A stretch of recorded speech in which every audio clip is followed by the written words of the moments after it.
कब हुआ? जब यहाँ सरकार थी आरजेडी और कांग्रेस की। सारे यहाँ से डॉक्टर चले गए, सारे यहाँ से जो इंडस्ट्री के लोग थे चले गए, बड़ी संख्या में स्टूडेंट यहाँ से चले गए। तो बताएंगे ना पलायन कब हुआ? पलायन कब हुआ? जब यहाँ सरकार थी आरजेडी और कांग्रेस की। सारे यहाँ से डॉक्टर चले गए, सारे यहाँ से जो इंडस्ट्री के लोग थे चले गए, बड़ी संख्या में स्टूडेंट यहाँ से चले गए। तो बताएंगे ना पलायन कब हुआ? राहुल गांधी एक दिवसीय बिहार दौरे पर आए हुए हैं और बेगूसराय में पलायन रोको नौकरी दो यात्रा में शामिल हुए हैं और 1 किलोमीटर ही चलकर वो वापस पटना लौट गए हैं। इसको लेकर जदयू के जो राष्ट्रीय कार्यकारी अध्यक्ष संजय झा ने बड़ा बयान दे दिया है और उन्होंने साफ तौर पे कहा है कि उनको बिहार आने से कोई फर्क नहीं पड़ने जा रहा है। क्या कुछ करें संजय झा, पहले सुनिए उनकी बातों को।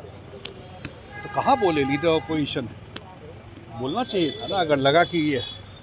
इसलिए उनके आने का क्या प्रभाव पड़ेगा वो तो आप जानते ही हैं। उनको नहीं लगता है कोई इसका इम्पैक्ट है, लेकिन बिहार में आए हैं तो बिहार तो वैसे ही ठीक है। लेकिन लगता नहीं राहुल गांधी 3 बार तीसरा दौरा कर रहे हैं और बार बार ये कर रहे हैं कि पलायन जो है रुक नहीं रहा है बिहार से, और बार बार सरकार। संजय जी, क्या राहुल गांधी पलायन जो है उसके इसमें जाना पड़ेगा ना। पलायन कब हुआ? जब यहाँ सरकार थी आरजेडी और कांग्रेस की। सारे यहाँ से डॉक्टर चले गए, सारे यहाँ से जो इंडस्ट्री के लोग थे चले गए, बड़ी संख्या में स्टूडेंट यहाँ से चले गए। तो बताएंगे ना पलायन कब हुआ? नीतीश कुमार जी तो बहुत सारा काम करके जो पलायन हो रहा था वो स्लो डाउन हुआ। अब रिवर्स माइग्रेशन भी धीरे धीरे होगा। अब जो काम शुरू हुआ है, अब इंडस्ट्री लगेगा यहाँ पर। लेकिन ये बताना चाहिए कि हिस्टोरिकली पलायन हुआ कब, किसने अन्याय किया बिहार के ऊपर।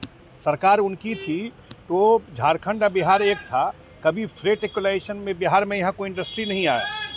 तो इसलिए मुझे लगता है कि ये सब भी बताना चाहिए। यहाँ कुछ भाषण दे के चले जाना, उनके पास कोई स्कीम है बताएंगे ना कि जब सरकार थी तो क्यों नहीं पलायन को रोके। सब पलायन तो हुआ है उस 15 साल में, मेजर पलायन। वक्फ बोर्ड को लेकर के भी एक माहौल बनाया जा रहा है कि जदयू से कई लोगों ने पार्टी छोड़ दी। सच्चाई क्या है? देखिए, एक बात बता दूं, मुझे नहीं पता कैसे जो लोग आप कहते हैं, हम ही लोगों को नहीं मालूम है वो पार्टी में है कि क्या है।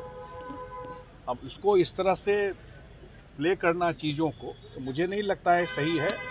हम लोगों ने पहले भी कहा है और हाउस में भी ये बात कहा कि मुख्यमंत्री जी से बहुत सारे लोग मिले थे उन्होंने जो बात रखी, या हम लोग को जो फीडबैक था, हमारे जो प्रतिनिधि थे उसमें दिलेश्वर कामत जी, उन्होंने हम लोग की पार्टी की बात वहाँ रखी। उसमें से कुछ बातों को जेपीसी में क्यों गया, पहले ही पास हो जाता जेपीसी में, क्योंकि जदयू ने या हमारे मुख्यमंत्री ने कहा कि इनमें वाइडर कंसल्टेशन होना चाहिए, इसलिए जेपीसी में गया। हम लोगों ने बात रखी और उसको उस बात को एक्सेप्ट किया गया है।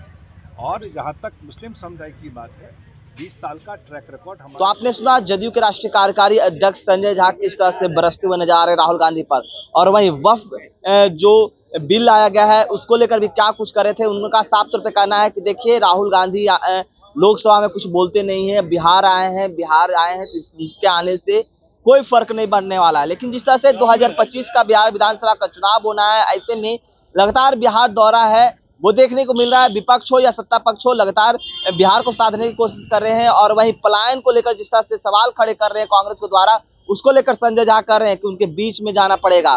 पलायन कब हुआ? जब आरजेडी और कांग्रेस की सरकार थी, उस समय कई डॉक्टर्स हैं भाग गए, कई इंडस्ट्री थे वो भाग गए बिहार से, यानी कि पलायन है उनके समय में हो रहा था। तमाम कर रहे हैं न्यूज़ पॉइंट के साथ।